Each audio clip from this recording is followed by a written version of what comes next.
So in your chapter 12, so I've kind of got this all blown out here, but let me just show you exactly where it is. So in your chapter 12 material, under chapter activities, we have a zero-based budgeting exercise with Excel. And so if you click that open, it's got 3 documents here, 2 Word documents and 1 Excel spreadsheet. And that's what we're going to be going over here today. Let's see, give me a thumbs up. Were we recording? I think we were. I just want to make sure we were. Thumbs up for recording. I'm not seeing any thumbs up yet, but I just have a restricted view. All right, let me just make sure. Yep, okay, we're recording. Now I see your thumbs up, thank you. All right. So the first document to look at anyway, I don't know if they're in this order, is this one. So this is where we're going to start off today. And so we're going to work on this kind of in-class exercise, so you can kind of jot your answers down, or if you want to go ahead and download it, you can, but you could just do it on a notebook or open up a different blank workbook page if you want. I'm gonna try to get you into, well, maybe we won't break this into small groups. Let's just stay as a larger group today for this part anyway. So through budgeting, this, by the way, this is from Common Sense Economics for Life, is a book that Jim Gwartney was a co-author on. He was kind of the lead author. And so this book is from his material that we use for this part of this course. He's got a personal finance section in there. So through active budgeting, you can compare your monthly outlays to your net income or take-home pay. Use your net income to spend purposefully, save strategically, invest carefully, and give wisely. You want to control your money rather than having it control you. So all the things we've been talking about. So here's the scenario. Assume your first job after college pays you $40,000 a year. Compute your bi-monthly net income by answering the following questions. So bi-monthly, let me chat box, is that you get paid every other month or twice a month, like every other week? Bi-monthly, when we see a word like that, it's a little bit weird here. So chat box, yes, twice a month. Okay, so we're gonna get twice a month pay. And so you've got your federal income tax and your Social Security tax and Medicare. That's for when you're old. There might be some medical money. So there's kind of some standard deductions that get taken out. So what is your net annual take-home pay? So net annual take-home pay. So in the chat box, why don't you all just start showing your work in the chat box? We'll just kind of work up together like that. Net annual take-home pay. So it's your net income in a sense.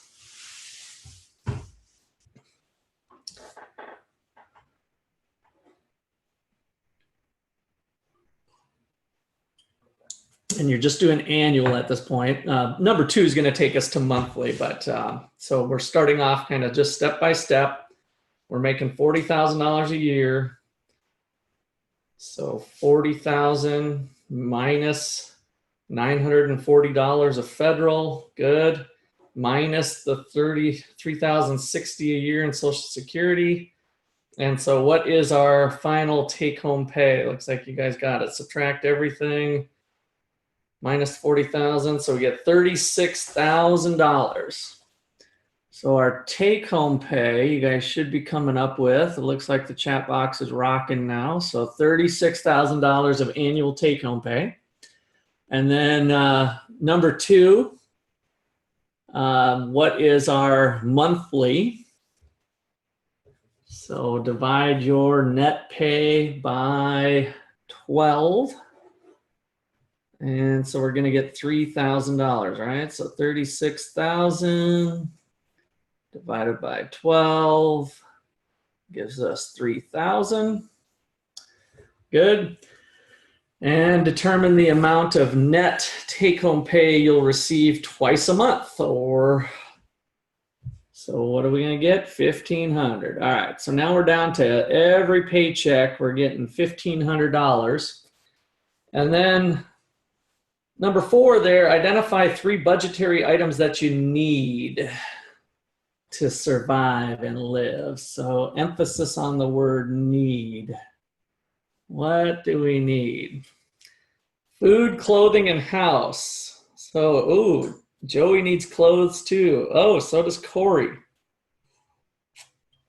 Is that our 4 walls? Is clothing in our 4 walls, according to the Dave Ramsey stuff we've been doing? What are the 4 walls of security? I think those would be the ones we'd want to stick to.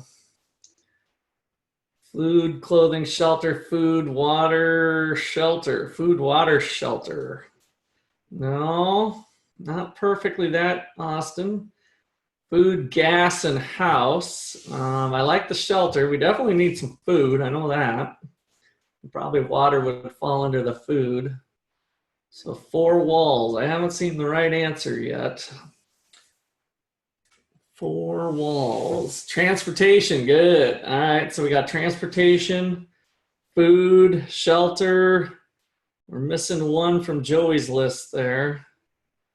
So we got our house, we got our food, transportation, utilities. Yeah, let's keep the utilities on, right? So utilities are going to cover, of course, heat and water and other basic stuff that we need to take a shower and look presentable.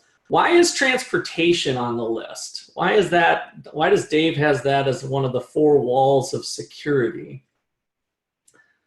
What would we need? Yeah, to get to your job. So that's why transportation's there. So basically, in a time of crisis, let's make sure we have that. Of course, we need clothing to be out in public without getting arrested. But let's face it, especially as Americans, do we have any shortage of clothes? And more so, if you are short on clothes, can you walk to a garage sale or the Salvation Army or some other place? So clothes is pretty low on the list in terms of our basics from a budgeting standpoint of really protecting ourselves if we're in a time of crisis. Okay, so let me pause there, 10-second pause. Any questions or comments so far? This is kind of the first little baby step to our exercise. So we're going to have $1,500 from our $40,000 pay. So it kind of highlights the fact that we don't get to keep all $40,000, of course. And so next, let's go ahead and pull up this sheet. So this is the sheet that we're going to work through a real life scenario, and what's kind of fun about it is you're going to get to customize it to you. So let's start off here at the beginning. It provides you with an opportunity to practice managing a zero-based budget using practical scenarios. Assume with limited work experience and a college education that you find a job with the $40,000. You are financially responsible and accountable for all outlays. All right, so then we have an Excel spreadsheet that I'll go to in a moment. That's what this first paragraph's talking about. But let me walk you through what we're really getting at. So with each of these scenarios, we're going to have areas to spend our money. So charitable gifts. Do you plan to give to, now this is really speaking to you individually now. Do you plan to give to others? If your answer is no, I'm not going to mark money off of your problem.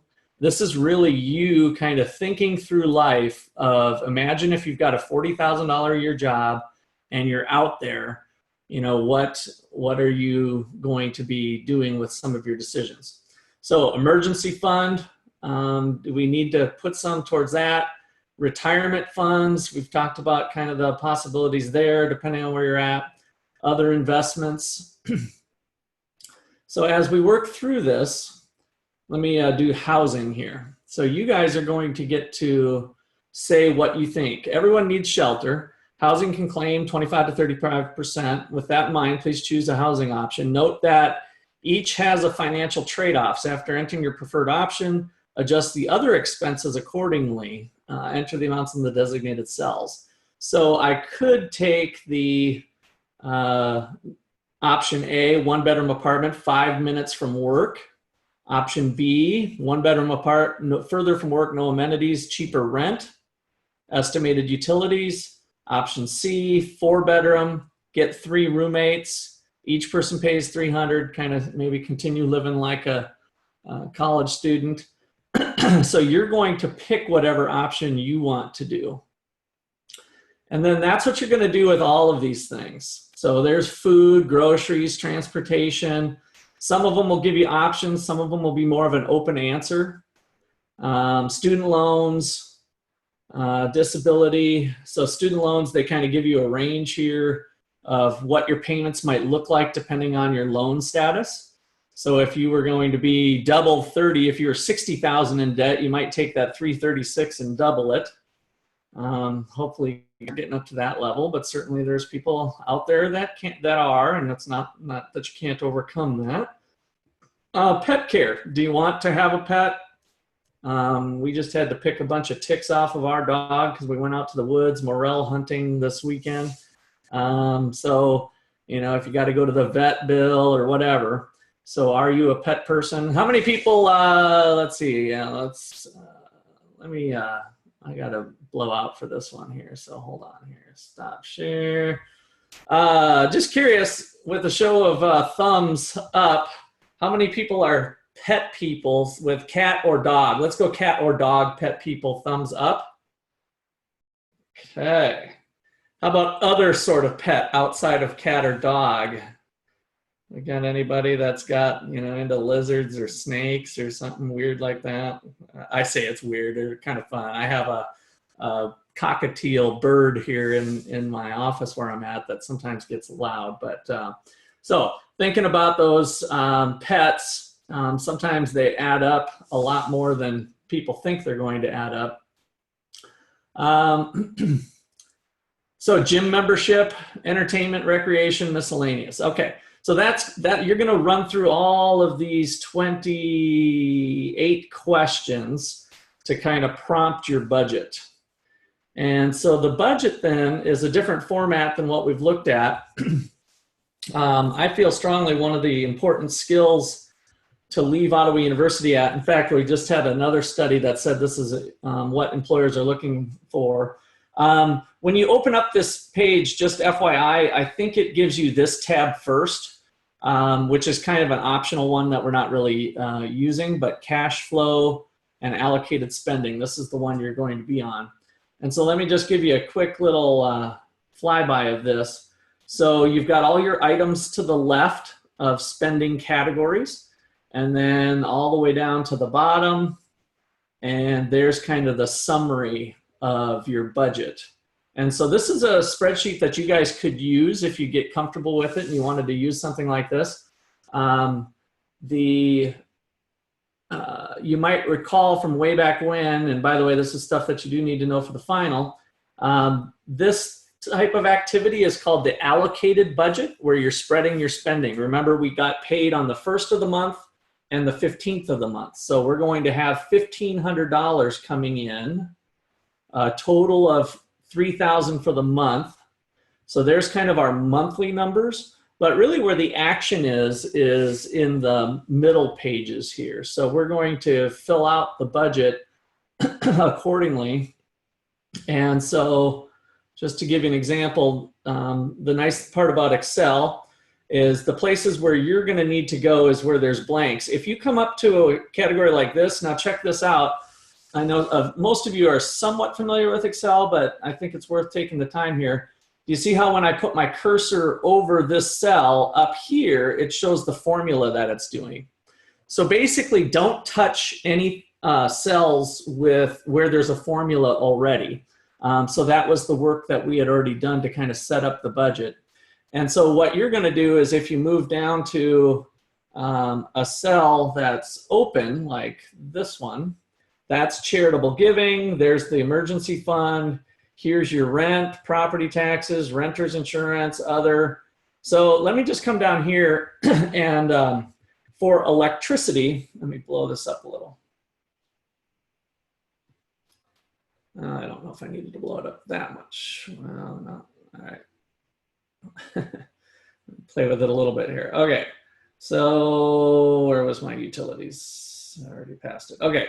So I'm on the electricity cell and it's blank. And so let's say I want to budget $200 for electricity, and it's going to be due on the 6th of the month.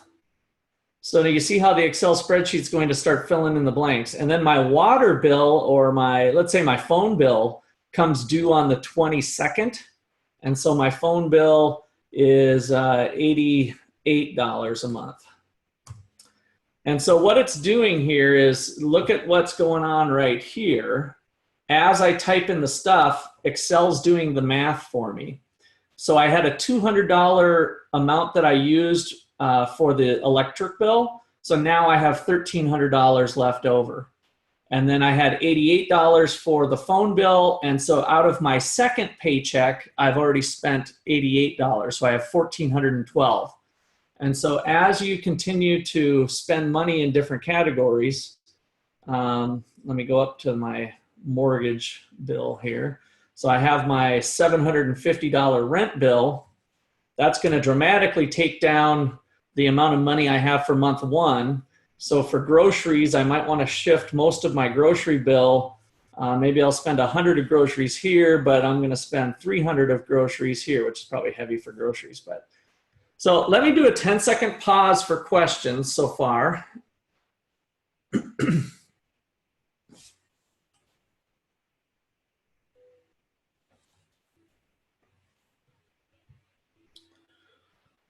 All right, so at the bottom now,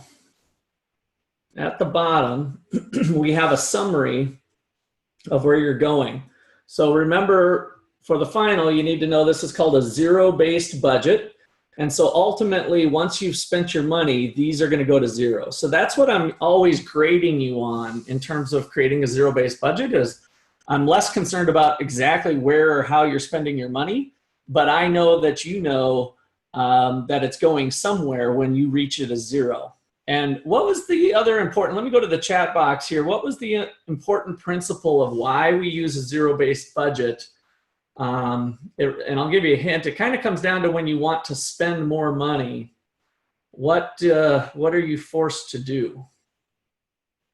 Using a zero-based budget, if you've created it and then all of a sudden, oh yeah, I wanna do this now. I want to buy a new fishing reel, which has happened to me here in the last couple weeks.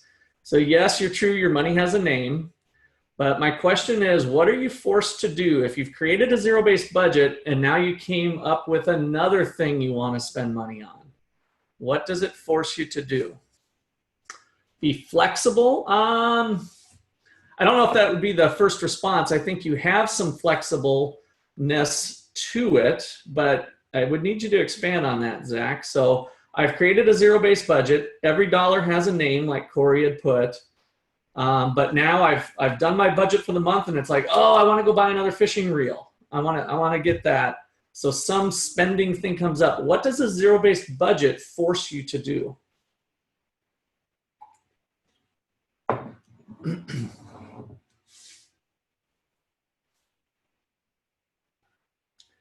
If all your money is already accounted for, remember we're doing windshield work too. We're looking forward. So let's say it was the month of April and I had set my budget for all of April. I did my zero-based budget, and now I want to go buy a $75 fishing reel. What am I forced to do? It forces you to stop spending in other places. Good, Matter, you got it. So you have to pick where it's coming from, right? So we're not just all of a sudden spending my utility money. Every dollar has a name. And so in economics, this is one of the top principles of economics called opportunity cost. What would you have been doing with your money if you didn't do what you did? And so the zero-based budget forces you to give a name to everything. And so it has to come from one of the categories. Now remember, we have the blow category, which was my favorite, my personal money. That's kind of fun money. Possibly I could buy the reel from my fun money. That would probably certainly fall possibly into that category. But if my fun money was already gone, or I only had $20 of fun money and the reel is $75, I'm forced to find another category that I need to reduce. If I can't find that other category, chat box, what might I need to do if I want a new fishing reel and I'm not comfortable reducing another category or taking it from another category? What am I forced to do? If I want to buy a reel, but I look at my budget and I decide, I don't have a category that I could reduce to buy the $75 reel today.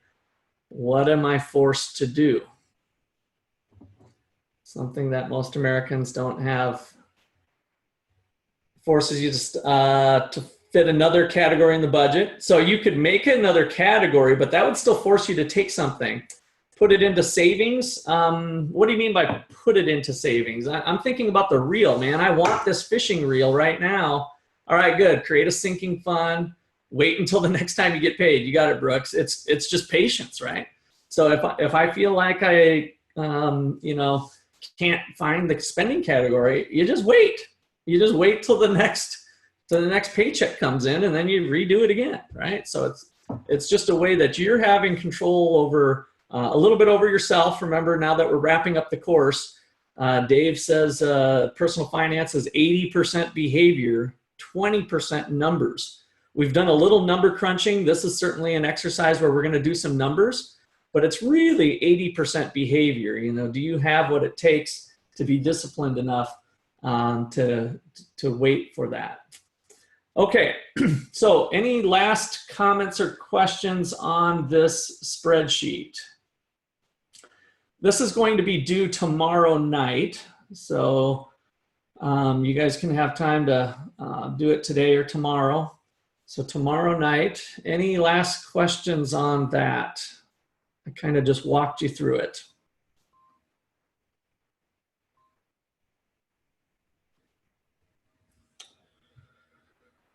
Okay, good enough here. All right, so let's also let me walk you through this start of this first chapter. We're just going to have you do, since you have that exercise to do, which will take you a little bit of time. We're just going to get into one video start today. So I'm going to walk you through a couple of them. Of course, all of them are going to be due. So if you want to get a jump on them or something, you're welcome to. But let me walk you through the e-text for this real estate chapter. So yeah, we're getting close to the end. So the section starts off here looking at the 7 baby steps.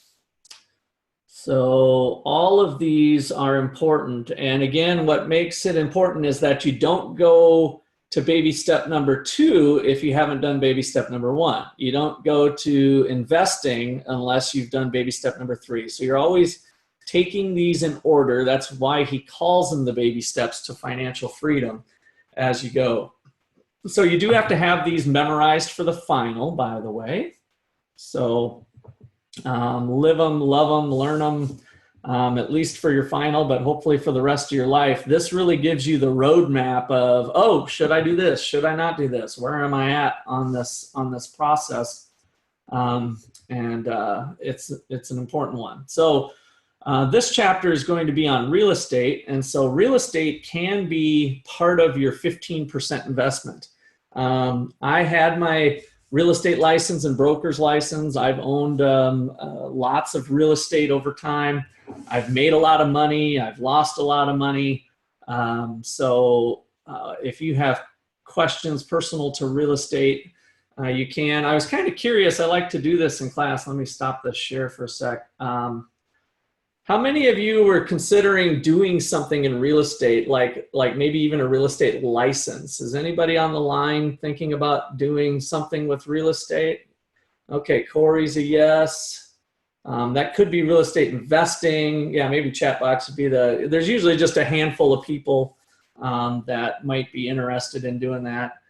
Joey's a yes. So it's a great industry, and I think there's a lot of opportunities for people to maybe own a rental property as side income. I got involved in property management, so being on the inside of the deal allows you to be a partner in a lot of real estate deals. So that's what I had done. So this chapter kind of looks more at, and I'm going to share with you some real estate investing stuff later on, maybe even wait till Monday, but maybe later on this week on Friday too, we'll see. So this chapter's a little bit on investing, but also just on buying your own home, because it is the largest investment most people make, is committing to a $150,000 house or something. So when do we know we're ready for it? When we get to this step, so you're debt free except for your house, right? You have 3 to 6 months of expenses. Life is looking pretty good. 15% is going in some sort of investments. If you have a kid that you're worried about for college, you've got that set. And so the first section looks at selling a home. What do we want the house to look like in terms of getting it ready? So Dave has some advice on selling a home, and then buying a home. You think of it as a mix of consumption and savings. So it's like the consumption part, I'd say, is closer to our emergency fund, right? So I like to think of, when you're buying a home, home ownership is kind of part consumption and part investment. A lot of people think too heavily on the investment part, and then they just convince themselves that a nicer, newer homes is a good investment, and it might not be. So imagine the consumption part is the shelter, right? So you need shelter, but there's lots of other alternatives. Do you need a 1,000 square foot house? Maybe if it's you and somebody else, maybe 1,000 square feet would do it. Maybe it's got 2 bathrooms and 3 bedrooms or whatever, but 1,000 square foot might do it in terms of, thinking about it being chicken wings, beer, and pizza. So there's a consumption aspect for the shelter. But in reality, let's face it, we want a big house with a nice backyard and maybe a pool and a fence. And instead of 1,000 square feet, I want 3,000 square feet, and I want a lot of land. And so once we start getting into that level, you're really starting to go beyond the idea of it just being straight investment. So you can over splurge on it. And that's what some people do, is they get too much house. So if you con yourself into thinking that a house is an investment, it doesn't matter how much I spend, then sometimes people tend to buy too much house. And so too much house means, oh, I love this big space that we have. We have 3,000 square feet, but I can't afford furniture for it, right? I didn't think about how long it was going to take me to mow this massive yard. So those are some of the things that the chapter will help you walk through. And then a little bit on the buying there, on what to buy. Section 3.